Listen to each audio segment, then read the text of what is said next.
C'est vendredi soir, n'est-ce pas? Donc, bientôt, on va commencer le sabbat. Ça va si je vous dis joyeux sabbat? Il n'y a pas de mal à commencer plus tôt, pas vrai?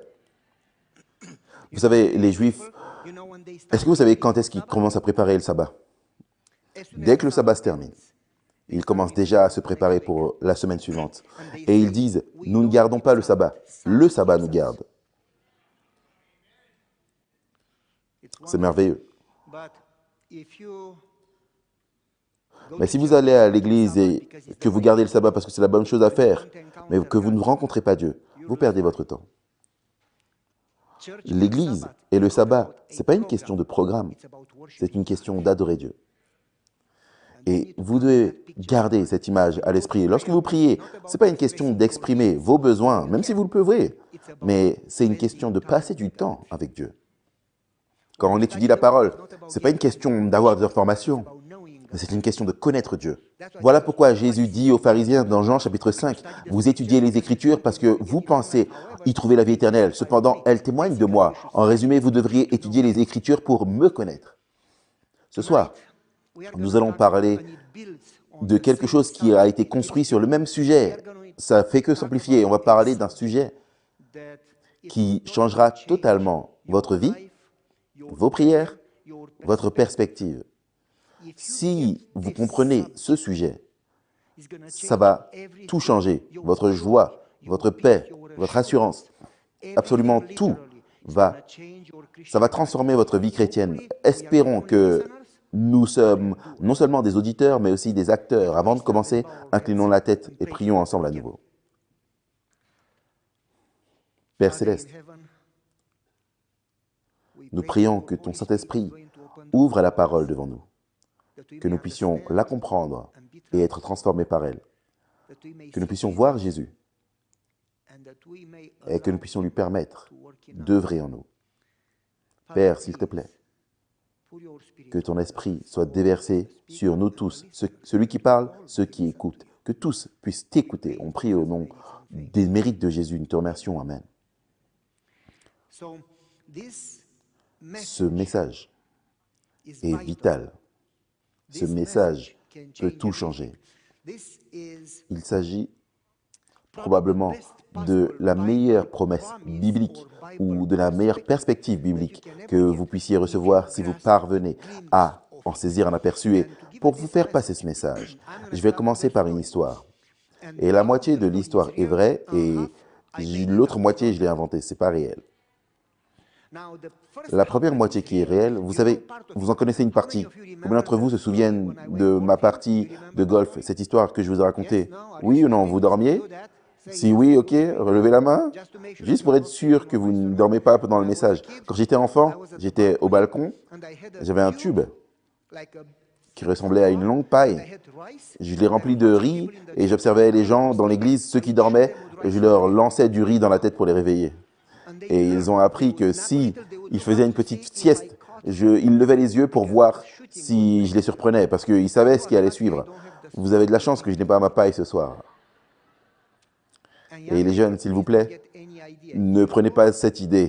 Si vous faites ça, ce n'est pas moi qui vous l'ai appris.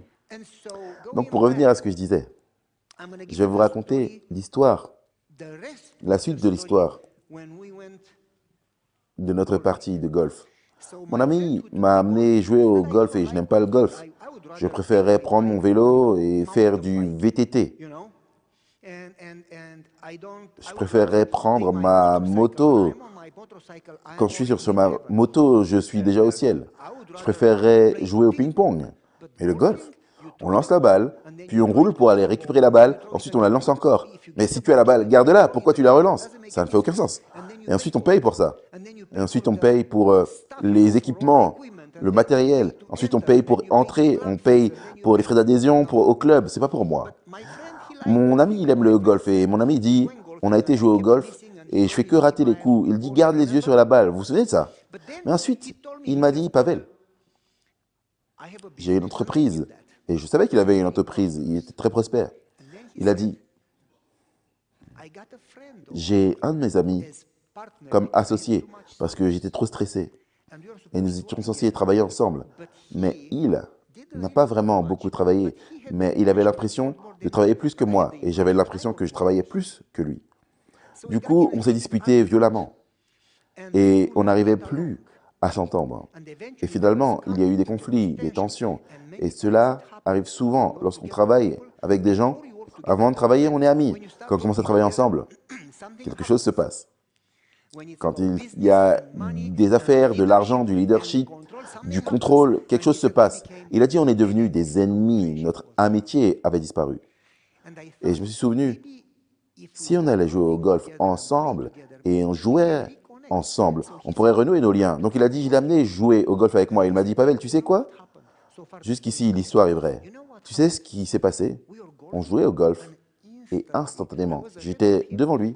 Au moment où je devais frapper la balle, j'ai vu quelque chose avec mes yeux. Il s'est effondré. Donc j'ai été le voir. Il a eu une crise cardiaque. Jusqu'ici, l'histoire est vraie. Hein? Et il a dit, j'ai paniqué, je ne savais pas quoi faire. J'ai appelé les urgences tout de suite. Et il a dit, une pensée, je ne peux pas te dire que ça ne s'est pas passé parce que ça s'est passé. Une pensée m'a traversé l'esprit. Et si il m'avait gâché la vie durant ces 2 dernières années, il m'a fait vivre un enfer jour et nuit. Il m'insultait, il se battait contre moi, il divisait toute l'équipe contre moi. Et si seulement je faisais semblant de ne pas l'avoir vu. Et puis, une demi-heure plus tard, je reviens et je dis, oups, mais qu'est-ce qui s'est passé là? Et je suis libre. Mais il a dit, je n'ai pas fait ça, Dieu m'en préserve. Il a dit, j'ai immédiatement appelé les urgences. Je l'ai emmené sur la voiturette de golf, hors du terrain. Je l'ai conduit jusqu'à l'endroit où l'ambulance allait arriver et ils ont sauvé sa vie. Cette histoire est vraie. Maintenant, à partir de maintenant, ce n'est plus vrai. C'est une invention. Hein? Écoutez, j'aimerais que vous puissiez imaginer, juste un instant, qu'il n'avait pas appelé l'ambulance. Il n'avait pas sauvé la vie de son ami. Ok? Il a dit, oups, tant mieux pour moi. C'est mon occasion de me débarrasser de ce type, pas vrai? C'est super, pas vrai? Allons jouer au golf, profitons de la vie. Et puis, on continue à chercher. Il bouge. Et si je le poussais un peu plus loin, quel genre de chrétien je serais? Même pas un être humain, encore plus un chrétien. Sans cœur totalement, sans compassion, sans morale, sans conscience, sans crainte de Dieu, rien du tout. J'ai raison ou pas? Ce serait une personne horrible, terrible, un criminel. Est-ce que j'ai raison? Ok. J'aimerais vous raconter une histoire dans la Bible que nous avons tendance à mal interpréter. Et si nous avons tendance à confondre les choses dans cette histoire et à manipuler l'histoire à notre avantage afin que ça ne corresponde pas au texte original. Et si vous pensez qu'il y a une histoire dans la Bible, il y a une femme dans une ville certaine, je ne suis pas sûr si c'était Los Angeles ou Chicago, peu importe. Il y a une femme dans une ville, elle va au juge. Vous vous souvenez de cette histoire? Et quel est le rôle du juge? De rendre la justice, tout à fait, merci. Elle ne dit pas, pourriez-vous me rendre un service? Elle ne demande aucune faveur. Elle dit dans la Bible, dans ma Bible, il est dit, rends justice. Donc en gros, elle lui demande de faire son travail. Elle ne dit pas, s'il te plaît, est-ce que tu peux arranger les choses en ma faveur? Est-ce que tu peux faire en sorte que ça me soit favorable? Non, elle dit, fais simplement ton travail pour lequel tu es payé. Rends justice. Mais ma Bible dit que ce juge ne craignait ni Dieu, ni les hommes. En gros, c'était un mauvais juge, sans cœur, corrompu, sans compassion, malfaisant. Comme la partie imaginaire de l'histoire. Vous me suivez? Ce type se fichait des gens, se moquait de Dieu, il n'avait rien à faire de qui que ce soit, de la justice même, il ne faisait pas son travail. Il était là parce que quelqu'un l'avait mis là, parce qu'il était membre de la famille de quelqu'un ou parce qu'il était riche, mais il n'était pas le juge qu'il aurait dû être. Ok? Alors la femme va le voir, s'il te plaît, rends justice. Et il dit, mais bouge, minable. La Bible dit, ne reviens pas, dans certaines traductions, mais en grec, C'est du jargon judiciaire et ça signifie qu'elle n'a pas le droit de faire appel. Non seulement il n'a pas rendu justice, il n'a pas fait son travail, mais il a refusé le droit de faire appel. Dans mon imagination, il a probablement dit « Hé, tu n'es pas de ma famille, tu n'es pas ma mère, tu n'es pas ma sœur, tu n'es pas ma petite amie, tu n'es ni la fille du sénateur, ni la fille du gouverneur. Tu n'as aucune connexion. Tu n'as pas d'argent, tu n'es pas riche. Tu n'as pas apporté un cadeau. Je n'ai aucune raison de t'aider. Et je me moque de qui tu es. Je me moque de ce qui t'arrive. Pars. Tu es minable. » D'ailleurs, en Roumanie, à l'époque du communisme, ce n'est plus comme ça aujourd'hui, hein, mais sous le communisme, tout tournait autour des pots de vin. Si vous alliez chez le médecin, et on appelait ça des cadeaux, on ne disait pas des pots de vin, vous n'apportiez pas un cadeau, vous alliez mourir, le médecin ne vous regardait même pas. Peu importe où vous alliez, vous deviez offrir un cadeau, sans quoi il ne vous parlerait même pas. Mon cousin a eu un accident de voiture. Sa femme l'a amené chez le médecin, et le médecin l'a examiné. Sa jambe était brisée, l'os sortait. Le médecin a dit 10 000, c'est ma part. Et elle a dit, mais je n'ai pas 10 000. Alors rentrez chez vous, ramenez-le et revenez quand vous aurez 10 000. Imaginez. Aucune crainte de Dieu, aucune honte, aucune conscience, aucune éthique, aucune morale. Rien, malhonnête, mauvais. C'est ça le juge. Et il dit, bouge, minable, tu n'as pas le droit de revenir, tu n'as pas d'argent, tu n'as pas de dons, tu n'as pas de relation, tu n'es personne, tu n'as personne. Dehors. Et la femme dit, il a raison, je n'ai pas d'argent, je n'ai pas de relation, je ne suis pas de sa famille, mais j'ai quelque chose. Mon mari me dit que j'ai une grande bouche. Je peux utiliser ça. Je peux le harceler jusqu'à ce qu'il me laisse. Il me donne ce que je veux. La Bible dit que la femme est allée. Quand il est parti jouer au golf, elle était là. Justice! Et puis ensuite, quand il allait voir ses amis au restaurant, elle était là, à la table d'à côté, elle disait justice. Quand il allait au tribunal, sur les marches du tribunal, elle était là, justice. Quand il allait au centre-ville ou au centre commercial, elle disait justice. Quand il a rencontré ses amis dans une réunion, elle disait justice tous les jours, un jour, 2 jours, une semaine, 2 semaines, 1 mois, 2 mois. Au bout de 6 mois, le type a les cheveux gris et il dit, mais tu es là, ou emmenez-la quelque part, faites quelque chose, faites ce qu'elle veut, donnez-lui tout ce qu'elle veut, mais qu'elle me fiche la paix, je deviens fou. Vous vous souvenez de cette histoire? Alors, c'est quoi la leçon à tirer? Parce que voici ce que les gens me disent. La leçon qu'il faut tirer, c'est qu'il faut persister dans la prière, pas vrai? Parce que si nous persévérons dans la prière, Dieu nous exaucera. C'est de cette façon que nous faisons de Dieu notre serviteur, plutôt que laisser Dieu être Dieu et nous les serviteurs. Cette femme a un problème et elle a une solution. Ce que nous retenons, c'est la leçon de cette histoire. Si vous pensez au premier verset de Luc 18, il est dit que Jésus leur a raconté une parabole. Donc, quel est le message spirituel? Jésus leur a raconté une parabole pour leur montrer qu'ils devaient, vous ne pouvez pas tricher, c'est à l'écran, qu'ils devaient prier sans cesse. Mais dans une autre traduction, il est dit, toujours prier et ne pas se décourager. De ne pas abandonner ou de ne pas se décourager. Nous confondons la prière et les demandes. Je prie depuis les 3 derniers mois et Dieu ne m'a pas répondu. Vous me suivez? On confond prier et demander. Mais dans la traduction, il existe un mot pour prier et un autre mot pour demander.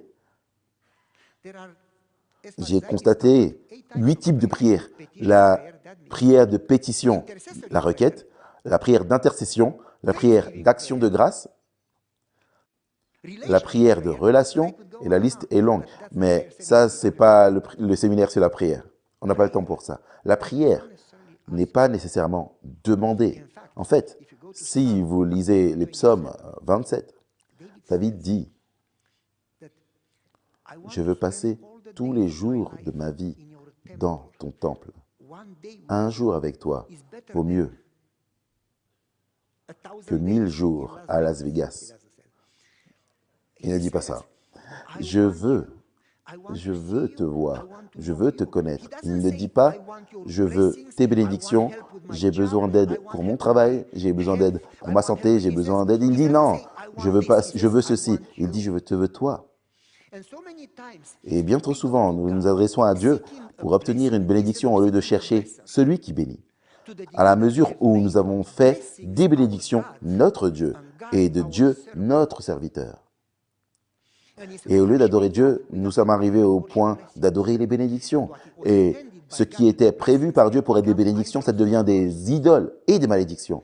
Parce que nous adorons les bénédictions.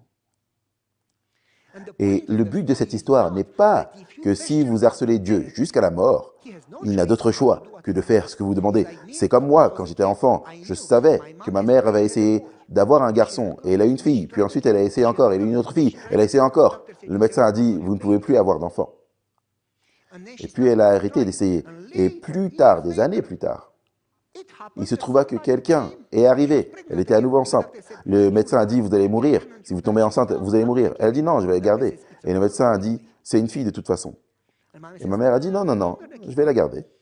Et quand je suis arrivé, c'était un garçon, pas une fille. Et ma mère a dit, oh, waouh. Et puis, elle disait, c'est mon petit chou. Dis à maman ce que tu veux. Tout ce que je voulais, ça arrivait. Et mon père disait, laisse-le, arrête de le gâter. On allait faire les courses. Je peux venir avec toi, maman? Oui, viens. Et mon père disait, non, il va encore faire une crise parce qu'il veut du chocolat. On allait faire les courses. Maman, je veux du chocolat. Non, tu en as à la maison, s'il te plaît. Maman, je veux du chocolat. Non, tu en as déjà eu. Maman, je veux du chocolat, chocolat, chocolat, chocolat. Ok, ok, ok. On va en acheter tout de suite. Allons-y. Et je savais. Ou je disais, maman, je t'aime tellement, est-ce que je peux avoir du chocolat? Oh oui, d'accord.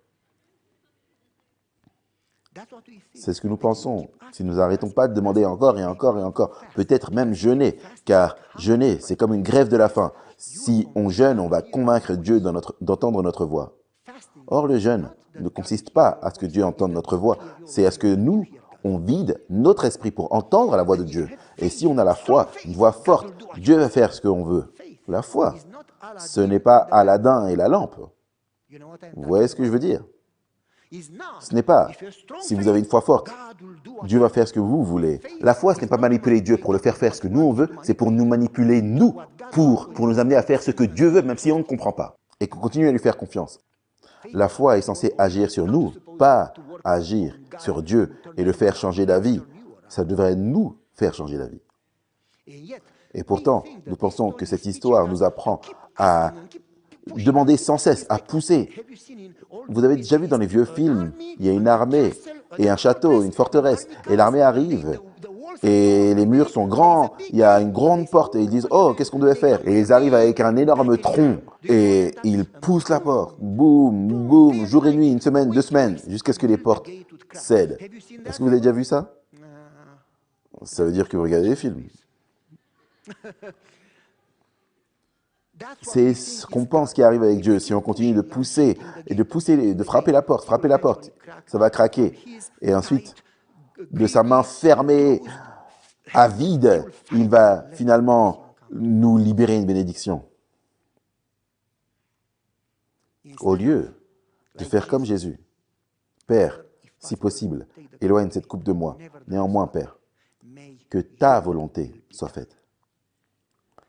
Et lorsque vous dites à la fin de la prière, que ta volonté soit faite au nom de Jésus, Amen, ça ne devrait pas être une formule, vous devriez le penser sincèrement. Seigneur, je te donne mon consentement de tout mon cœur de faire tout ce que tu veux, parce que tu es Dieu, s'il te plaît. Si ma prière n'est pas conforme à ta volonté, ignore-la et agis selon ta volonté. Je te fais confiance. Vous me suivez?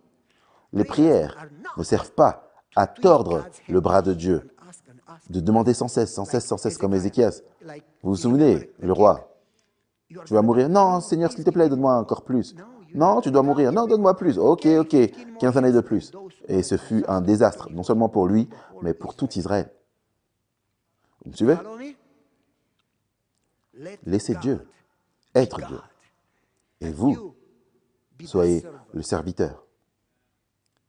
En réalité, parfois, on va prier et on dit à Dieu ce qui va se passer et on lui dit comment résoudre la situation, comme s'il ne le savait pas.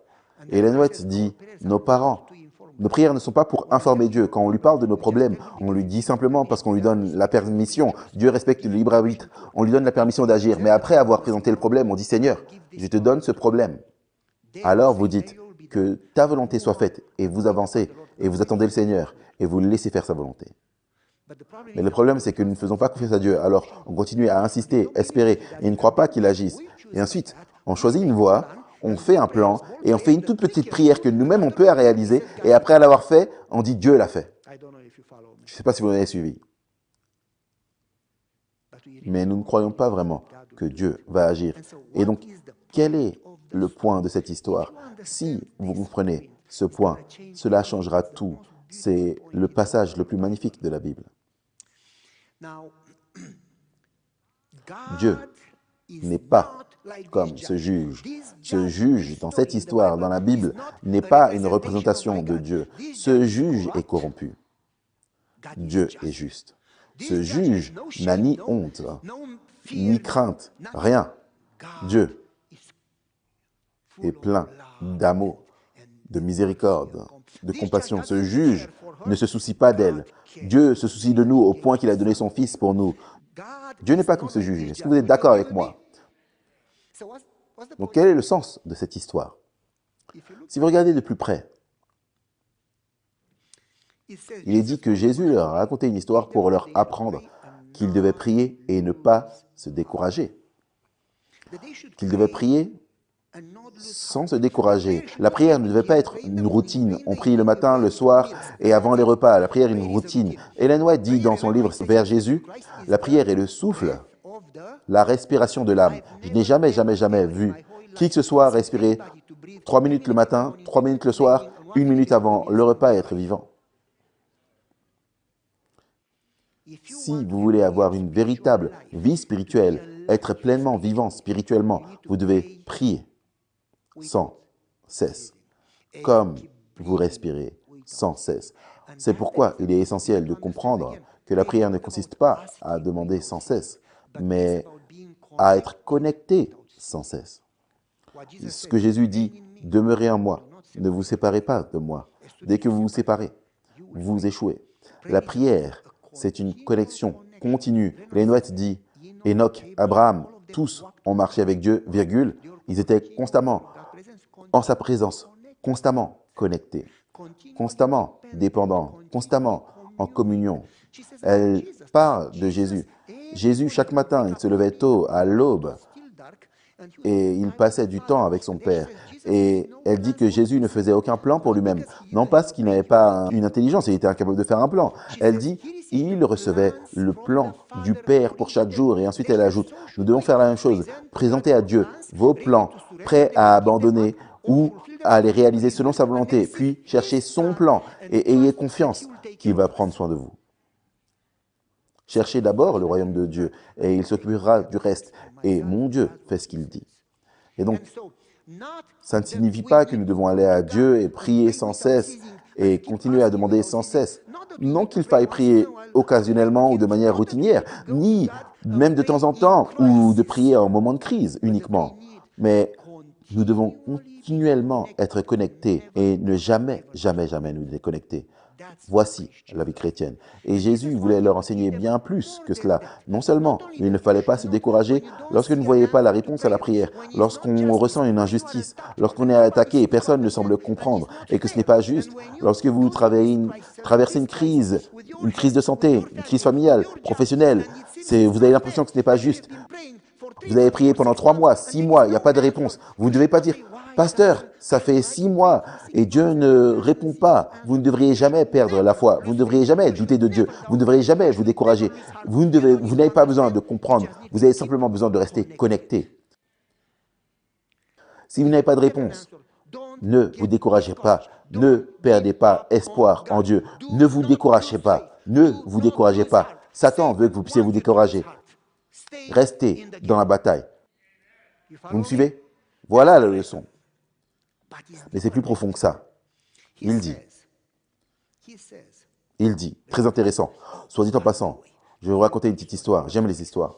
J'étais dans le Nord et il y avait une vieille dame très petite, comme Danny DeVito, une petite dame très gentille, l'une des meilleures de l'église. Elle n'a jamais manqué l'évangélisation, les repas en commun, et les réunions de prière. C'était toujours la première et la dernière. Elle travaillait toujours, priait toujours, donnait toujours. Elle était, je me disais, waouh, si j'en avais 20 comme elle, cette église serait vraiment, on serait au ciel. Et un jour, cette dame vient me voir et elle me dit, pasteur, je suis tellement troublé. J'ai dit, mais qu'est-ce qui se passe? Elle a dit, j'ai prié depuis 40 années, jour et nuit, pour mon fils. Et il ne veut absolument rien avoir à faire avec Dieu ou l'église. En fait, il m'a dit la semaine dernière, si je mentionne Dieu une fois de plus, il changera d'adresse, changera de numéro, changera son email. Facebook coupera tous les ponts avec moi, me bloquera et ne me parlera plus jamais. Il a dit, je hais Dieu. Dieu n'existe pas. S'il existe, il est mauvais. Je ne veux pas que tu parles de Dieu. Ne mentionne plus jamais Dieu si tu veux me revoir. Elle a dit, pasteur, ça fait 40 ans que je prie et Dieu ne répond pas à ma prière. Qu'est-ce que je devais faire?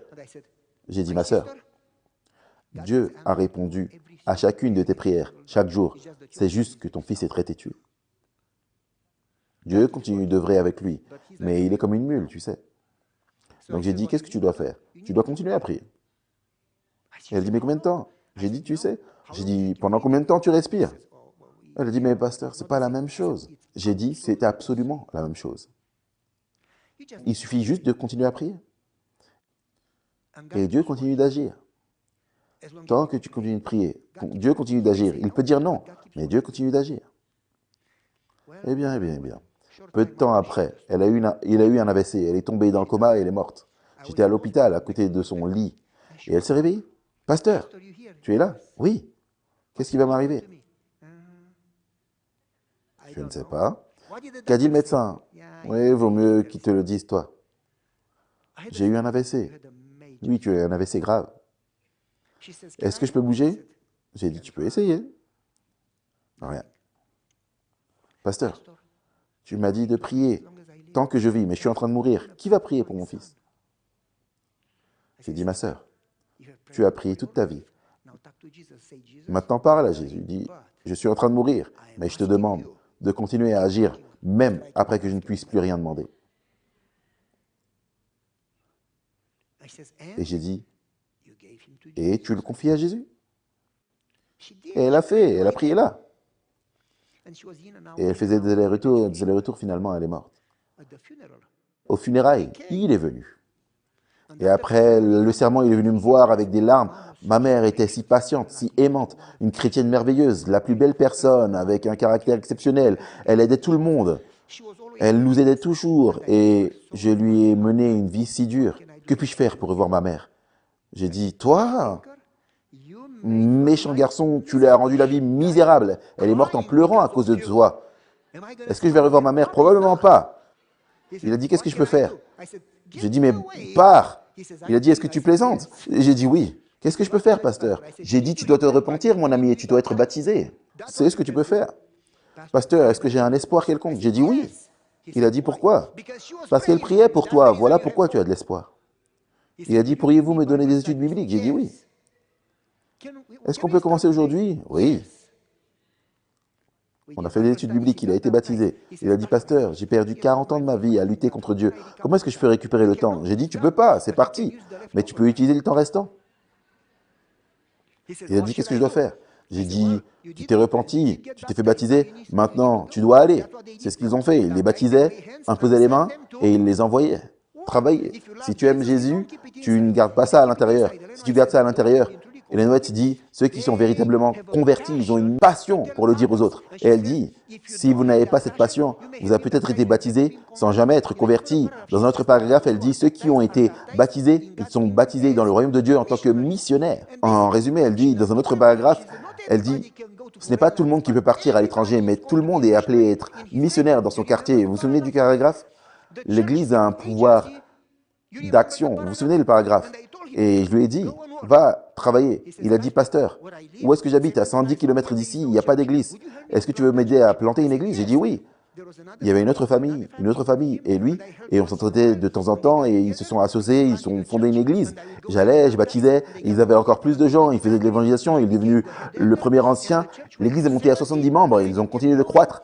Et quand Jésus reviendra, cette dame va ouvrir les yeux, et ils ont dit, waouh, mais t'es là! Dieu a exaucé mes prières. Vous me suivez? Ellen White dit, à chaque prière sincère, il y aura une réponse. Mais elle ajoute, vous auriez tort de croire que Dieu répondra comme vous le demandez, au moment où vous le demandez. Dans un autre paragraphe, elle dit, si nous connaissions les plans que Dieu a pour nous, si nous connaissions la fin dès le début, nous choisirions le même chemin. Parce que nous supposons que ce pourquoi nous prions, c'est ce qui est juste et ce dont nous avons besoin. Dieu dit non, non, non, non. Vous ne connaissez pas la situation réelle, vous ne connaissez pas l'avenir, vous ne savez pas ce qui va se passer. Ce pourquoi vous priez n'est pas ce dont vous avez besoin. Voici ce dont vous avez besoin. Dieu va répondre à vos prières d'une manière différente, à un autre moment, mais mieux que vous l'avez espéré. Maintenant, permettez-moi de poursuivre l'histoire parce que nous devons finir ce soir. Il est dit, très important maintenant, il est dit, si vous lisez le verset précédent, si, et c'est ainsi, en grec, en français également, on appelle cela une leçon par contraste. Est-ce que vous avez entendu? C'est une leçon par contraste. Il est dit là, si ce juge, et ça reprend encore le premier verset, si ce juge qui ne craint pas Dieu, qui n'a aucune crainte des hommes, si ce juge rendait encore justice, combien plus une leçon par contraste, si ce juge malhonnête, sans scrupules, sans honte, sans peur, méchant, mauvais, sans compassion, sans cœur, si ce méchant juge a rendu justice, combien plus Dieu qui vous aime rendra justice. C'est un contraste. Je veux dire, vous allez prier en doutant de Dieu. Si un juge malhonnête rend justice, est-ce que vous pensez que Dieu ne rendra pas justice? Je vous le dis qu'il va le faire, et il va le faire. Dans certaines traductions, il est dit rapidement. Dans d'autres traductions, il est dit rapidement. Mais c'est une leçon par contraste. Mais, soit dit en passant, il est dit dans Jésus-Christ, le Seigneur ne peut rien faire pour le salut de l'humanité tant qu'ils ne sont pas convaincus de leur faiblesse. Et alors, lorsqu'ils s'effondrent, ils acceptent finalement l'amour de Dieu et le plan de Dieu. Maintenant, passons à autre chose. C'est une leçon, une étude par contraste. Permettez-moi donc de vous donner la clé. Il y a plusieurs clés dont vous avez besoin pour retenir les choses. Il est dit là, Dieu ne rendra-t-il pas justice à ses élus? Ses élus. Est-ce que vous avez déjà pensé à cela? Ses élus. Qu'est-ce que cela signifie, ses élus? Si vous allez dans la culture grecque, le mot « élu » est traduit par « adopté ». Nous sommes adoptés comme fils et filles de Dieu. Nous faisons partie de la famille de Dieu. Lorsque vous êtes baptisé, vous devenez un fils ou une fille de Dieu. Et vous êtes adopté. Mais il y a une chose que vous ne savez peut-être pas. Dans la culture juive, si vous regardez, vous pouvez le trouver dans l'histoire, selon la loi juive, si vous avez un fils ou une fille biologique, vous pouviez les déshériter. Mais si vous adoptiez un enfant, peu importe ce que l'enfant a fait par la loi, c'était interdit de renier cet enfant. De plus, tous les enfants ont reçu une part de l'héritage. L'aîné et les enfants adoptés recevaient 2 parts de l'héritage. Plus encore, vos enfants pouvaient avoir un rôle dans la direction de l'entreprise familiale ou non. L'enfant adopté devait avoir son mot à dire à la table des décisions. Et Dieu dit, tu n'es pas simplement quelqu'un dans l'Église, je t'ai adopté. Cela signifie, je ne pourrai jamais te déshériter. Tu m'appartiens et je t'appartiens. Maintenant, j'appartiens à Jésus. Jésus m'appartient. Vous connaissez la chanson, pas vrai? Plus encore, dans la culture juive, lorsque nous allons au tribunal, c'est vous, c'est le juge, c'est votre avocat qui est censé vous défendre et celui qui vous persécute, qui est censé vous condamner, celui qui se bat contre vous. Dans la culture juive, ce n'est pas comme ça. Et ça ressort clairement de leur histoire. C'était le juge, c'était vous et celui qui vous persécute. Il n'y avait pas d'avocat, ça n'existait pas. La loi disait que le travail du juge était d'être votre avocat. Le travail du juge était de vous défendre par tous les moyens possibles. Donc, réfléchissez-y. Le juge est le roi de l'univers. C'est Dieu. Il a tout le pouvoir dans l'univers. Le juge, qui est le roi, c'est votre Père, qui vous a adopté, qui vous aime, qui a donné son Fils pour vous. Et le Fils et le juge, et non seulement le roi, non seulement votre Père, non seulement il vous a adopté, mais c'est votre avocat. Alors le jugement, c'est une excellente nouvelle. C'est ce que vous devez garder à l'esprit alors que vous vous présentez devant Dieu. Non pas, s'il te plaît, est-ce que tu peux répondre à ma prière? S'il te plaît, s'il te plaît, s'il te plaît, s'il te plaît, avec... S'il te plaît, non. S'il te plaît. Seigneur, s'il te plaît, qu'est-ce que je devrais faire si je vais à l'église plus souvent? Il dit, même si vos parents vous oubliaient, moi je ne vous oublierai jamais. Je vous ai gravé la paume de mes mains. Même si les montagnes se déplacent, mon amour ne vous quittera jamais. Je vous connais par votre nom. Vous me suivez? Quand vous traversez les eaux, je serai avec vous. Vous comprenez? C'est le genre de Dieu que nous avons. Mais permettez-moi d'aller un peu plus loin, un peu plus profondément. Lui qui n'a pas épargné son propre Fils, comment ne nous donnera pas tout avec lui? Ou dans une autre traduction, en lui, toutes choses gratuitement. Toutes choses gratuitement. Ce que nous ne comprenons pas vraiment sur ce point, c'est que si Dieu a donné son Fils, à combien plus forte raison ne nous donnera-t-il pas toutes choses? Et pourtant, nous demandons toutes choses et passons à côté de la parole, avec ou en Jésus. Dieu ne répand pas ses bénédictions. Toutes choses, elles viennent comme un paquet en Jésus, avec Jésus. Au lieu de demander des bénédictions, vous devez demander Jésus, car les bénédictions se trouvent en Jésus. Comprenez? Continuons un peu plus. Si vous regardez attentivement, il est écrit là dans Psaume 27, « Attendez-vous à l'Éternel, attendez-vous à l'Éternel, attendez-vous. Ceux qui espèrent, ça c'est un autre psaume, ceux qui espèrent en l'Éternel renouvellent leur force. » Vous vous souvenez? C'est là que j'ai un problème. Je veux de la patience et je la veux maintenant. Je veux que Dieu réponde à mes prières hier. Mais dans la Bible, tous les gens de prière étaient patients. Abraham attendait pendant combien de temps? 25 ans pour un bébé. Et si vous priez pendant 25 ans pour obtenir une réponse, est-ce que vous pourriez attendre et espérer, garder de l'espoir, avoir encore la foi? Moi, je serais fatigué. Anne, Daniel, Joseph. Combien de temps, Joseph?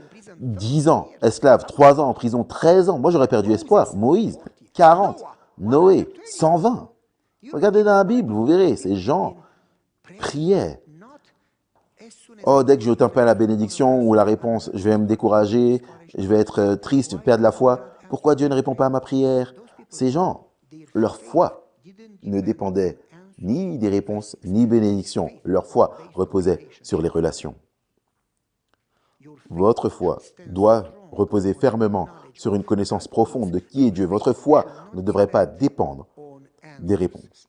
Si Dieu ne répond pas, je perds foi, je tremble, je doute, j'ai du mal. Pourquoi Dieu ne répond pas de cette façon? Vous vous doutez de Dieu. C'est de cette façon que vous dites, je ne te fais pas confiance. Même si vous ne comprenez pas ce qui se passe dans votre vie, même si vous ne voyez pas une réponse immédiatement, vous devez garder courage. Vous devez demeurer en lui. Vous devez rester connecté. Vous devez préserver votre foi. Vous devez rester dans une attitude de prière. Ne perdez pas courage. Ne vous séparez pas de lui. N'abandonnez pas Dieu. N'arrêtez jamais de prier et d'attendre. Ne cherchez pas les bénédictions, ne cherchez pas les réponses. Cherchez Dieu. Maintenant, très intéressant, si vous consultez Daniel chapitre 9 et Daniel chapitre 10, ça vous donne un indice de pourquoi vous n'obtenez pas de réponse. Pasteur, j'ai prié et la Bible dit, ne rendra-t-il pas justice? Je vous dis qu'il rendra justice à ses élus et il le fera promptement. Pasteur, c'est comment promptement? À quel point est-ce que c'est rapide? Si vous allez dans Daniel chapitre 9, il prie et après combien de jours? 21 jours, 3 semaines. C'est dans la Bible, Daniel 9, ensuite Daniel 10. 21 jours plus tard, l'ange Gabriel vient et lui dit, vous devez faire attention maintenant. Quand tu quoi? A commencé, c'est le mot clé, il ne précise pas quand tu as, il ne dit pas quand tu as fini. Oh non, non, non, au nom de Jésus, amen. Maintenant, ok, non, notre Père, il a commencé. Pas quand vous avez fini de prier, quand tu as commencé à prier. Et a dit, j'ai commencé à travailler. Dieu se met à l'œuvre pour répondre à vos prières, au moment où vous commencez à prier. Quand vous avez commencé, j'ai commencé à répondre. Mais c'est là que réside la grande controverse. On ne combat pas, ouvrez les yeux, on ne combat pas la chair et le sang. C'est une vraie guerre. Vous vous souvenez? C'est dit là, mais les rois de Perse et les rois des Mèdes m'ont opposé. Et Michael est venu m'aider et finalement, maintenant, je peux te donner une réponse. Ça signifie que lorsque vous priez, Dieu est à l'œuvre, mais vous ne voyez pas la réponse et vous finirez par voir la réponse au final. Donc, ce n'est pas parce que vous ne voyez pas la réponse. Ça ne veut pas dire que Dieu ne travaille pas. Par conséquent, vous devez continuer à prier afin que Dieu puisse continuer à œuvrer, afin que vous puissiez obtenir une réponse finale. Parce que si vous arrêtez de prier, il arrête de travailler. Vous me suivez? Allons un peu plus loin. Quand vous commencez à prier, quand on commence à prier, c'est puissant.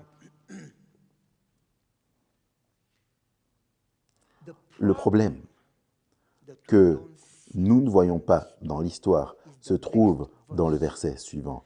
Il est dit au verset 7, « Si ce juge, corrompu, mauvais, et ni crainte des hommes, ni crainte de Dieu, a rendu justice, à combien plus forte raison Dieu rendra-t-il justice? Plus encore, Dieu rendra justice à ses élus. Mais, cependant, Jésus affirme que le problème ne vient pas de Dieu. Le problème n'est pas qu'il ne rend pas justice. Le problème, ce n'est pas que Dieu ne vous aime pas. Le problème, ce n'est pas que Dieu ne répond pas à vos prières. C'est ce que vous pensez. Le problème, c'est vous. Il dit, cependant, quand le Fils de l'homme viendra, trouvera-t-il la foi? Le problème, c'est que vous n'avez pas foi en lui et que vous n'espérez pas en lui. Vous cessez de prier, vous vous éloignez de Dieu, vous perdez courage. Le problème, c'est vous, votre foi. Et on se concentre toujours sur la première partie et jamais sur celle-ci. Permettez-moi de vous en dire un peu plus. Vous vous souvenez, il est dit « ses élus », vous vous souvenez? Ça veut dire quoi, élus? Adoptés. Laissez-moi vous donner un exemple. Dans l'Ancien Testament, le roi Saül poursuit David pour le tuer, le roi David pour le tuer. Et ensuite, de nombreuses années, ensuite le roi Saül est tué en bataille. Et vous vous souvenez, et toute sa famille est tuée. Tous ses enfants sont tués. À cette époque, si vous regardez attentivement l'histoire, lorsqu'un roi était remplacé par un autre, une nouvelle dynastie, le nouveau roi qui venait tuait tous les membres restants de la famille du roi précédent afin qu'il n'y ait aucune concurrence pour le trône, aucun ennemi du trône qui pourrait prétendre le trône. Vous me suivez? Donc quand le roi David arrive, il ne reste qu'un seul membre de la famille du roi Saül. Il s'appelle le petit-fils Méphibosheth. Le roi David demande à ce qu'on amène Méphibosheth à la cour. Et la servante dit, c'est la fin, il va le tuer. parce que c'est le seul survivant de la famille royale. Alors la servante, la Bible dit, essaye de s'enfuir et de cacher l'enfant, vous vous souvenez? Mais elle trébuche et elle tombe. Et la Bible dit qu'elle casse les jambes de l'enfant. Donc l'enfant était, comment on dit ça? Il était dans un déambulateur en aluminium, tout à fait. Donc l'enfant est amené là, avec un déambulateur, et il s'attend à ce qu'on le tue. Et le roi David dit, j'ai décidé de t'adopter. Il faut regarder dans la Bible, il est dit, je vais faire de toi l'un de mes enfants. Désormais, tu mangeras à la table du roi. Personne ne mangeait à la table du roi. Manger avec vous signifie que nous sommes famille proche. Voilà pourquoi Jésus dit, je désire entrer et dîner avec vous. Amitié étroite. À la table du roi, on mangeait, il n'y avait que la famille du roi et les plus proches conseillers et amis du roi. À la table du roi, on voit un homme qui consulte un livre de biologie, de chimie, de mathématiques. C'est le plus sage de toute l'histoire. C'est qui? Salomon. Il mérite d'être là parce qu'il est le fils du roi et qu'il est sage. Et puis vous voyez un avec des longs cheveux. Il est beau quand il traverse la ville. Toutes les filles, waouh! Et c'est qui? Absalom, il mérite d'être là. C'est le fils du roi. Il est beau, il est grand. Et regardez là, Schwarzenegger arrive, de gros muscles, une épée, c'est qui? C'est Joab. Il est le capitaine de l'armée, il mérite d'être là. Et puis, vous voyez tous ces gens qui sont membres de la famille, ou des gens de confiance, et vous voyez, clap, clap, clap, clap, clap, clap, clap, clap. Il est moche, il est handicapé, il est le fils de l'ennemi. Vous me suivez? Il ne mérite pas d'être là. C'est le fils adopté. En clair, on ne pourrait jamais le renier. Qu'a-t-il fait pour mériter d'être à la table du roi? Rien. C'est ce que Jésus dit sur vous. Je vous ai adopté. Alors que vous étiez ennemis, je suis mort pour vous. Et vous allez manger à ma table. Et vous doutez encore de lui? Et maintenant, si on avance dans l'histoire, c'est très intéressant. Notre foi devrait se reposer sur Dieu. Ceux qui doutent de Dieu, c'est parce qu'ils ne comprennent pas Dieu. Ils ne connaissent pas Dieu. Ils se focalisent sur les problèmes, puis se tournent vers la prière pour résoudre les problèmes. Et leur esprit est tellement concentré sur les problèmes qu'ils ne connaissent pas Dieu. Et le vrai problème, ce n'est pas le problème que vous avez. Le vrai problème, c'est que vous ne connaissez pas Dieu. Et parce que vous ne le connaissez pas, vous n'avez pas confiance en lui. Et vous ne devriez pas perdre du temps avec le problème. Vous devriez passer du temps avec Dieu. Parce que quand on connaît Dieu, on lui fait confiance. Quand on lui fait confiance, Dieu peut agir. C'est ça, votre vrai problème. Maintenant, réfléchissez-y. La prière et la respiration de l'âme. Ça signifie que vous devez prier sans cesse. Lorsque vous priez, vous ne devez pas confondre votre volonté avec la volonté de Dieu. Vous ne devriez pas aller là pour obtenir quelque chose, mais pour abandonner quelque chose. Vous ne devriez pas persévérer pour obtenir quelque chose, mais persévérer pour avoir Dieu, connaître Dieu. Connaître Dieu, c'est la vie éternelle. C'est ça votre plus grand problème. Les gens confondent prier et demander, les gens confondent relation avec bénédiction. N'est-ce pas triste? En réalité, vous vous souvenez, est-ce que je vous ai raconté l'histoire quand j'essayais de vendre ma voiture? Vous vous souvenez? Oui, non? J'essayais de vendre ma voiture et ma voiture ne démarrait pas. J'essayais de vendre ma voiture pour aller à l'école, vous vous souvenez? Et la voiture ne démarrait pas. Pourquoi est-ce que tu ne réponds pas à ma prière? Et puis, quand Dieu a voulu que j'aille à l'école, le vendeur est venu frapper à ma porte. Se pourrait-il que parfois, on n'obtienne pas une réponse aux prières comme on la formule, mais plus tard, on obtient une meilleure réponse? Se pourrait-il que ce qui semble être une crise, plus tard, alors qu'on regarde 5, 10 ans plus tard, c'était une bénédiction? Ceux qui m'ont connu dans ma jeunesse, j'étais têtu.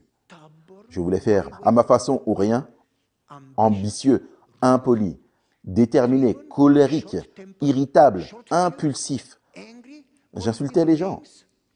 Si vous marchiez trop lentement, moi je vous disais, vous êtes stupide, pourquoi vous marchez si lentement? Vous êtes soit pas très intelligent ou je ne sais pas. Mais je n'avais pas beaucoup de compassion pour les gens lents. J'étais désespéré. Lorsqu'on est arrivé à Southern et puis à Andrews, À Sadon, j'ai traversé la crise la plus difficile de ma vie. Pas de nourriture les premiers mois.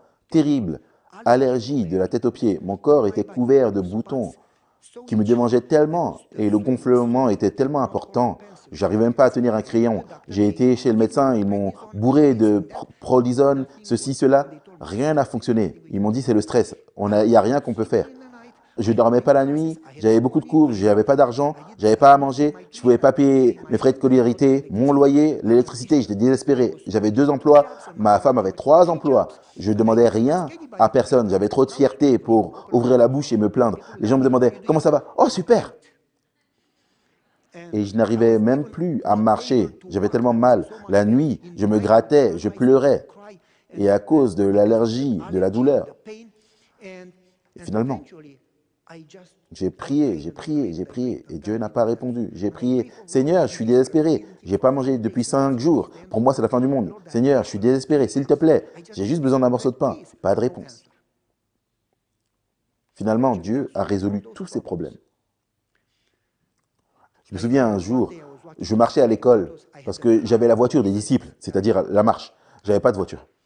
Je marchais vers l'école. Je suis arrêté dans le jardin de prière et il y avait un tronc. J'ai posé ma tête sur le tronc et je me suis effondré. J'ai dit, Seigneur, j'abandonne. Je remets ma vie entre tes mains. Si tu veux que je vive, je vis. Si tu veux que je meure, je meurs. J'ai plus d'options. Je renonce. Je te confie ma vie, mes enfants, mon école, tout le reste. À partir de maintenant, tu fais tout ce que tu veux. Je renonce.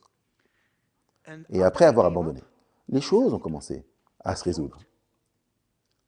Et maintenant, les gens qui me connaissaient avant, ils disent « Waouh, tu n'as pas changé, tu parles toujours pareil, mais tu es humble, tu es compatissant, miséricordieux, tu es patient, tu es une personne totalement différente, tu ne te mets plus en colère. » Je me mets en colère de temps en temps. Si vous voulez savoir vraiment comment je suis, parlez à ma femme. N'écoutez pas ce que je dis maintenant. Mais avançons. Ce qui était une crise s'est avéré être à la façon de Dieu, le moyen de Dieu pour changer ce qui devait être absolument changé en moi afin que Dieu puisse me sauver et m'utiliser. Donc si vous regardez, Joseph a dû aller en prison, Daniel a dû être un esclave, Moïse a dû être dans le désert pendant 40 ans. Dieu ne peut pas vous utiliser avant que vous ayez traversé une crise. Nous voulons toujours recevoir des bénédictions, nous ne voulons jamais les crises.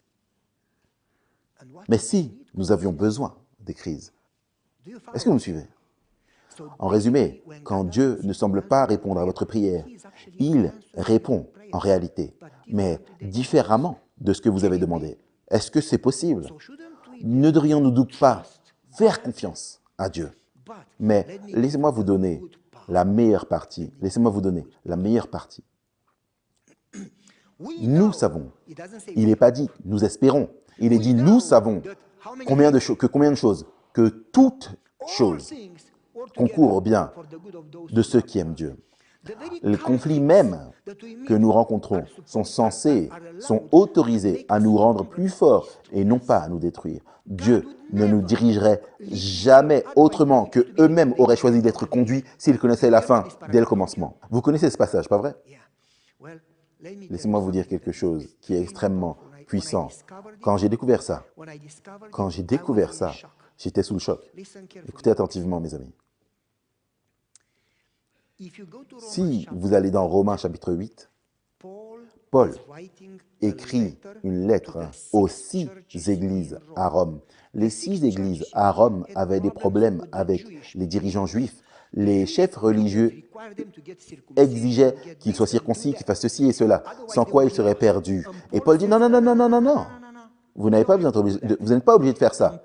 Et Paul communique avec eux et ils disent, eh bien, Dieu ne nous aime pas, à moins que nous fassions ceci, cela et encore ceci. Et Paul dit, non, non, non, non, non, vous ne connaissez pas Dieu, voilà le problème, vous ne connaissez pas Dieu. Dans le livre de Romains, Paul les envoie utiliser littéralement en grec des arguments des tribunaux, ce qu'un avocat utiliserait au tribunal, des arguments du tribunal. Ensuite, il est dit au chapitre 8, que dirais-je donc en réponse à cela? En réponse à quoi? Si vous regardez la traduction, en réponse à tous ces arguments que j'ai présentés, je vous ai donné ceci, cela, tous ces arguments, et vous ne comprenez toujours pas. Que pourrais-je dire de plus? Donc, quels sont les arguments qui nous permettraient de comprendre qui est Dieu? Lorsque vous vous adressez à Dieu en prière, lorsque vous allez dans la présence de Dieu pour comprendre à qui est-ce que vous parlez, que devrais-je dire en réponse à cela? Si Dieu,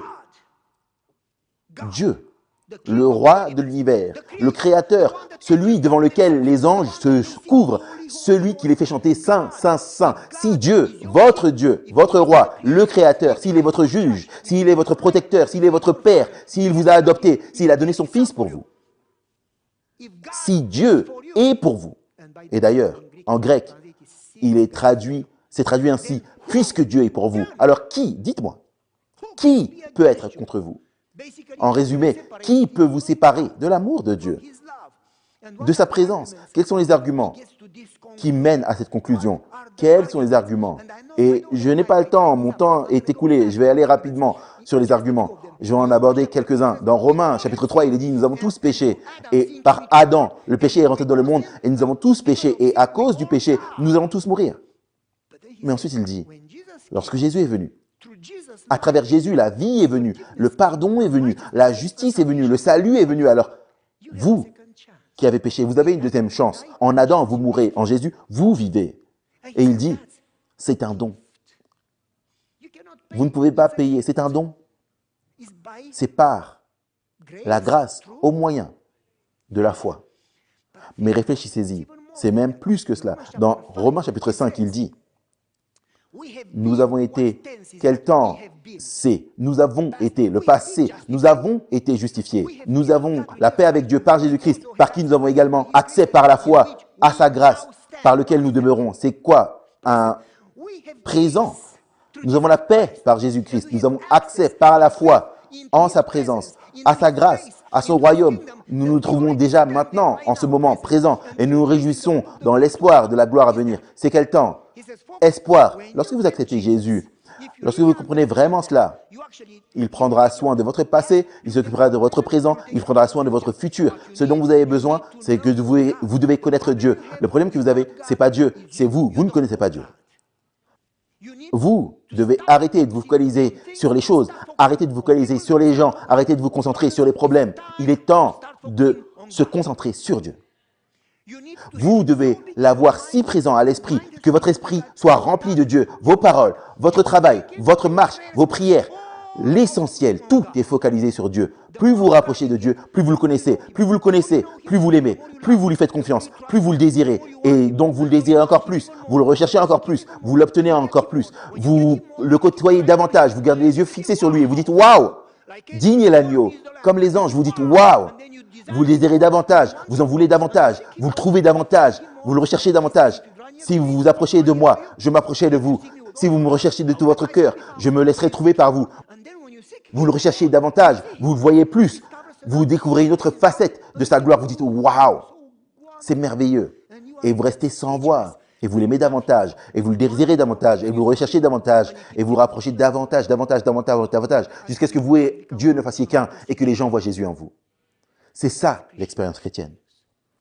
Ne faire qu'un avec lui. Ce n'est pas vous qui changez pour le mériter, c'est lui en vous qui vous change et qui fait que vous portez les fruits, l'empreinte, la preuve que vous êtes un chrétien. Chrétien, c'est Christ en vous. Et c'est lui qui apporte tous les autres bienfaits. Soit dit en passant, vous ne portez pas du fruit pour mériter d'être un pommier. Vous êtes un pommier et en tant que pommier, naturellement, vous portez du fruit. Vous ne faites pas des choses pour mériter d'être fils ou fille de Dieu. Vous devenez fils ou fille de Dieu. Vous êtes rempli de sa présence. Par conséquence, vous portez du fruit. Vous comprenez? Si vous ne portez pas du fruit, ça signifie que Jésus n'est pas en vous.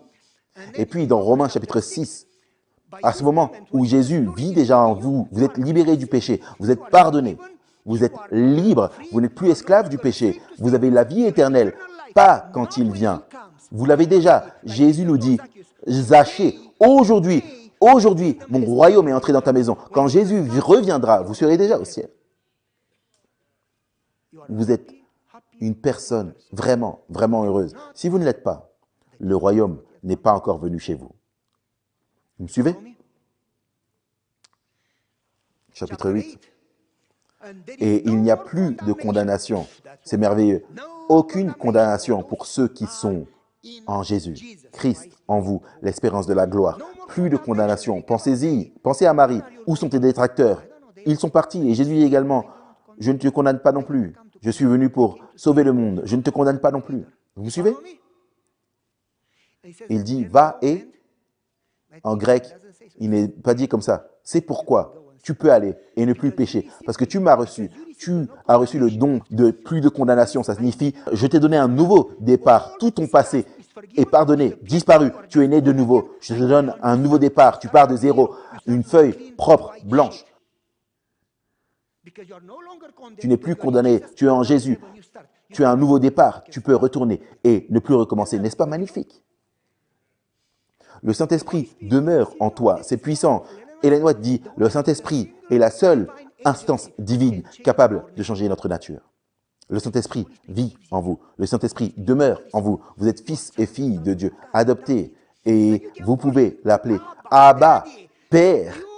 Votre Père céleste est votre papa. N'est-ce pas magnifique? Et ensuite, nous savons que ces souffrances ne sont même pas dignes d'être considérées, comparées au poids de gloire éternelle à venir. Quand Jésus reviendra, nous en parlerons demain soir. Quand Jésus reviendra, la gloire et la joie dépassent l'imagination humaine, dépassent les mots humains. Vous ne dites pas « Oh, j'ai souffert ». Non, vous direz. Vous allez dire « Ça valait le coup ». Ça valait tellement le coup. Je n'aurais jamais rien pu faire, jamais, jamais, pour mériter un seul jour au ciel, encore plus l'éternité. Merci pour tout. Et là, il dit à tous ces arguments, chapitre 1, 2, 3, 4, 5, 6, que pourrais-je ajouter en réponse à cela? Si Dieu est pour vous, et je vous l'ai prouvé par tous ces arguments, que Dieu est pour vous, si Dieu est de votre côté, qui peut être contre vous? Et il ajoute, lui qui n'a pas épargné son propre fils, mais l'a livré pour nous tous. Comment ne nous donnera-t-il pas également gratuitement toutes choses en Jésus? N'est-ce pas magnifique? S'il prend soin des oiseaux, pensez-vous qu'il ne prend pas soin de vous? Vous comprenez? Paul conclut, convainquez-moi, je vous en prie, que Dieu ne se soucie pas de nous. Il a donné son Fils et vous allez prier en doutant de lui? Ellen White dit que nous blessons et offensons Dieu lorsque nous doutons de lui. Que si Dieu ouvrait nos yeux pour un instant, nous aurions honte de nous-mêmes. Ne vous autorisez pas à penser au doute. Lorsque vous faites cela, elle dit, Satan remporte la victoire. Quand vous vous trouvez en présence de Dieu, vous n'avez pas besoin de comprendre. Vous n'avez pas besoin de le mériter. Vous devez faire confiance. Vous devez savoir. Je me souviens, ce n'est pas le sujet de ce message, mais je me souviens un jour quand mon père est mort. Je priais, Seigneur, je t'en prie, tu as déjà accompli des miracles. Veuille guérir mon père, je sais que tu peux. S'il te plaît. Mon père me regarde, il secoue la tête, il dit, pose sa main sur son front et il dit, ça suffit mon fils. Laisse Dieu être Dieu et fais-lui confiance. J'étais heureux de vivre pour lui, je suis heureux de mourir avec lui. Puis mon père dit à ma mère, chérie, j'aimerais que tu écrives sur ma pierre tombale ces mots, je connais mon Rédempteur. Et je sais que même si ma chair périra, mes yeux le verront. Mon père ajouta, je ne m'inquiète pas pour moi. Jésus est mort pour moi. Je suis heureux de mourir pour lui. Ce pourquoi je prie, c'est pour vous, que vous restiez forts. Puis il a ajouté à bientôt.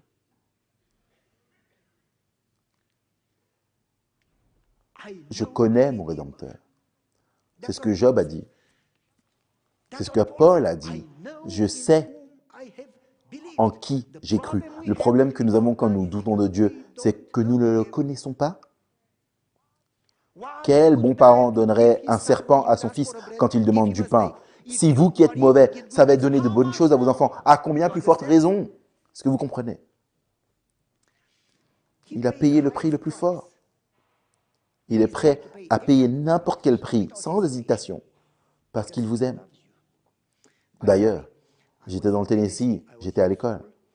Et un jour, j'ai entendu une histoire sur NPR, la radio publique nationale. Quelqu'un qui vit dans les montagnes, tout en haut. Il parlait comme ça. Wow, wow, wow, wow. Oui, wow, wow, wow, wow. Bon, je ne veux pas aller décrire trop, mais quelqu'un qui vit tout en haut des montagnes a gagné à la loterie 460 millions de dollars. 460, je me souviens plus, 64, 65 millions de dollars. Et ils sont allés à la radio pour faire une interview.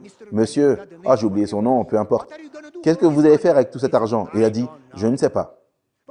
Mais dis-nous ce que vous comptez faire. Je n'en ai aucune idée, demandez à ma femme. Bon, eh bien, qu'est-ce que vous voulez faire? Mon tracteur est en panne.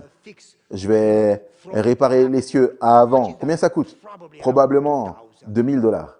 Mais jusqu'à 460 millions, qu'est-ce que vous allez faire? Je ne sais pas, demandez à ma femme. Et ils lui disent, qu'est-ce que vous allez faire, madame? Je vais m'acheter un nouveau réfrigérateur. Oh, mais ça c'est 1000, 2000 dollars. Et le reste? Je ne sais pas, demandez à mon mari. Ils reviennent vers moi et ils disent, j'ai une idée. Ok, quelle est votre idée? J'aime mon frère Jimmy. Et mon frère Jimmy a une vieille Chevy de 1962. Elle est en panne. Et il aime les BMW. Je vais acheter à Jimmy une belle BMW parce que je l'aime. Il dit, ok, combien ça coûte une BM? Je ne sais pas. Quel type de BMW? Cabriolet. Ok, disons 60 000 dollars. Et qu'est-ce que vous voulez d'autre? Je vais installer un GPS parce que c'est important d'avoir le GPS dans la voiture. Je vais installer le GPS dans la voiture. Et les capteurs sur le pare-choc, a-t-il dit. Il dit, ok, quoi, c'est 5 000 dollars, quoi d'autre? Je vais leur demander de laver la voiture. Oui, quoi d'autre? Je vais leur demander de mettre un ruban et d'écrire « Je t'aime, Jimmy ». Oui, quoi d'autre? Je ne sais pas.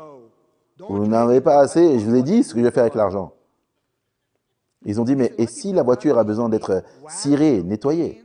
Eh bien, c'est quoi ça? Encore quoi? 10 dollars, faites-le. Je veux voir son visage. Je veux voir sa réaction quand il va voir la BMW. Donc, je suis prêt à tout dépenser pour voir sa réaction. Et si il avait dit, quoi? 10 dollars pour laver la voiture? Non, radin, il peut laver sa propre voiture, je ne vais pas dépenser 10 dollars pour lui. Non, il a dit, waouh, j'ai gagné à la loterie. Je possède 460 millions de dollars, j'ai dépensé 60 000 dollars. C'est quoi 10 dollars? Laisse-les laver la voiture, je veux voir sa tête. Vous me suivez? C'est ce qu'on dit à propos de Dieu. Il nous a donné Jésus, mais il ne va pas cirer la voiture. 10 dollars. Il va chipoter. Non, je ne vais pas leur accorder cette bénédiction, ils peuvent le faire eux-mêmes. S'il a donné Jésus, ne va-t-il pas également cirer la voiture? Vous comprenez ce que je suis en train de dire? S'il a donné Jésus, Dieu aurait pu vous donner n'importe quel don en disant qu'il y ait une voiture, qu'il y ait la lumière, qu'il y ait une maison. Il aurait pu vous donner n'importe quel don, mais il vous a donné le plus grand don, le plus difficile de l'univers, son propre Fils. Sur la croix, Dieu a donné Jésus. S'il a donné Jésus, comment? Vous me suivez? C'est ce que Paul dit. Et après avoir présenté tous ses arguments, il dit, en lui, par son sang, nous avons tout. Ensuite, il fait quelque chose d'incroyable. Paul fait quelque chose de fou. Quelque chose que les théologiens, les commentateurs bibliques, personne ne l'explique. Quand on arrive à Romains chapitre 8, 35 à 39, il n'y a aucune explication. Il dit simplement la doxologie de louange. C'est quoi la doxologie? C'est quoi une doxologie? Une doxologie, c'est quand quelqu'un est tellement euphorique, tellement excité, qu'il explose, il ne peut plus se contenir. Il se dit wow, wow. Il est incapable. Ils ne peuvent pas se maîtriser. Ils sont hors d'eux-mêmes. C'est comme quand j'étais enfant. Chaque année, mes parents partaient 2 semaines en vacances et ils m'envoyaient à la campagne chez mes grands-parents. Et après ça, ils revenaient me chercher et avec mes sœurs, on repartait 2 semaines ensemble. Cette année-là, ils sont partis 1 mois et nous ne sommes pas allés avec eux. Et au bout de 2 semaines, je ne pouvais plus, j'en pouvais plus. Alors j'ai commencé à composer une chanson absurde, idiote, de gamin de 6 ans. Tu me manques, s'il te plaît, reviens. Est-ce que tu vas venir aujourd'hui? Tu me manques, s'il te plaît, reviens. Viens plus vite, s'il te plaît. Tu me manques. Et mon père me disait, tu me rends fou. Arrête avec cette chanson stupide encore et encore et encore. Depuis la dernière semaine, tu me rends fou. Arrête. C'était une doxologie de plainte.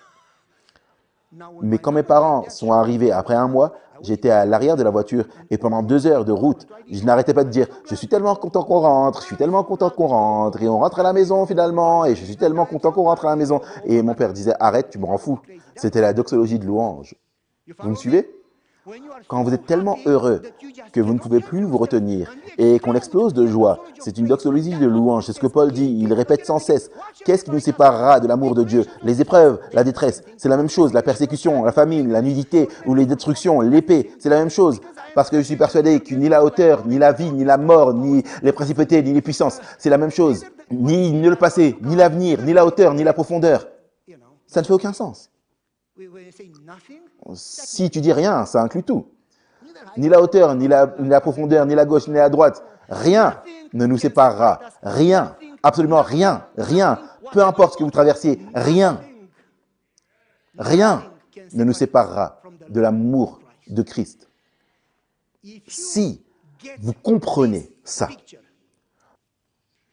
lorsque vous allez prier, au lieu de vous focaliser sur les problèmes et de parler des problèmes, si vous regardez cette image, ces arguments, vous aurez une approche différente de Dieu. Et au lieu de vous plaindre et de prier le doute, vous allez dire « Seigneur, tu es si merveilleux, tu es si formidable, tu as donné Jésus pour moi, tu m'as adopté, tu as promis que tu tiens ta parole, tu m'aimes, tu viens bientôt, je vais passer l'éternité avec toi. Seigneur, je ne sais pas ce qui se passe, mais j'ai confiance en toi et je vais me réjouir toujours, même dans mes épreuves. Et je vais chanter comme Pierre en prison et je vais chanter comme Paul en prison et je t'aime et j'ai confiance en toi et je ne sais pas ce que tu fais et je n'ai pas besoin de savoir parce que je sais que tu m'aimes et je t'aime, Seigneur. » Voilà l'attitude à adopter lorsqu'on se trouve en présence de Dieu. Vous comprenez? C'est ce que Paul dit. C'est ce que Jésus dit dans la parabole de la femme. Si cette personne terrible a rendu justice, ne pensez-vous pas que votre Dieu rendra justice? Votre problème ne réside pas dans ce que fait Dieu. Votre problème, c'est votre foi. Vous devriez toujours rester connecté. Peu importe ce par quoi vous passez, ne jamais vous décourager. Restez dans la course. Vous me suivez? Ne jamais se déconnecter. Ne doutez jamais de Dieu. Quand vous comprenez cela, votre image de Dieu va changer, votre tranquillité va changer, votre joie va changer, votre vie va changer, votre famille va changer, vos prières vont changer. Ça va honorer Dieu et amener les gens à Jésus par votre comportement. Parce que les chrétiens font confiance à Dieu. Israël n'a pas péri à cause des géants, ils ont péri par manque de foi.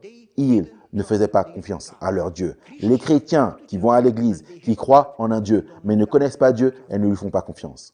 Ils sont impuissants, sans joie, stériles. Les vrais chrétiens, ils ont la paix. Tu gardes dans une paix parfaite celui dont les yeux sont fixés sur toi.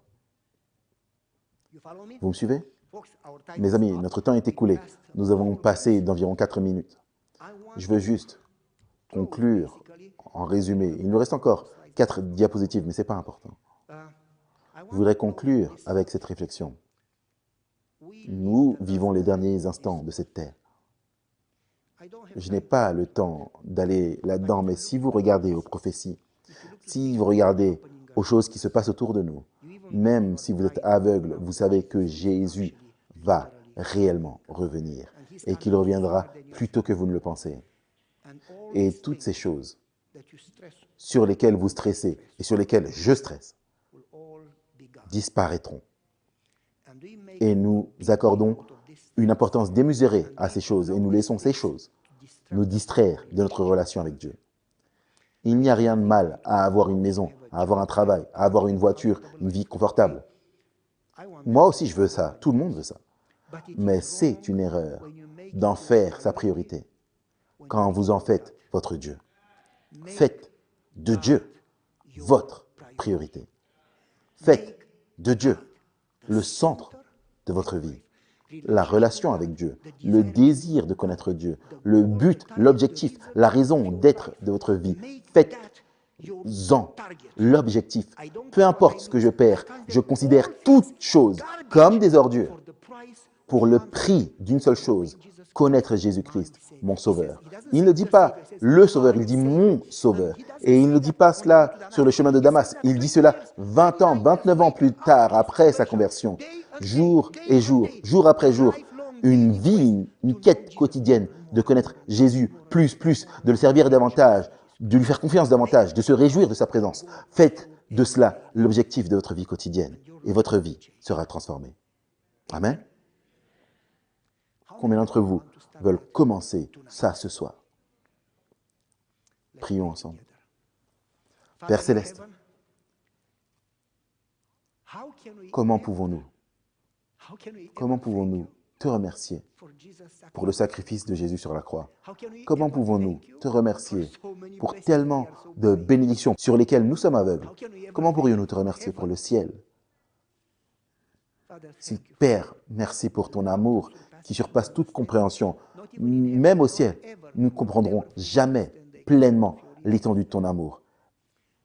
Aide-nous à nous focaliser sur toi et à faire le but, le désir, la passion, la soif, la faim de notre vie, de te connaître et d'être remplis de ta sainte présence, de ne jamais nous séparer de toi. Si nous nous séparons, s'il te plaît, rappelle-nous, aide-nous à être reconnectés. Nous prions au nom précieux de Jésus et te remercions, Seigneur, d'avoir répondu. Amen. Que Dieu vous bénisse. À demain.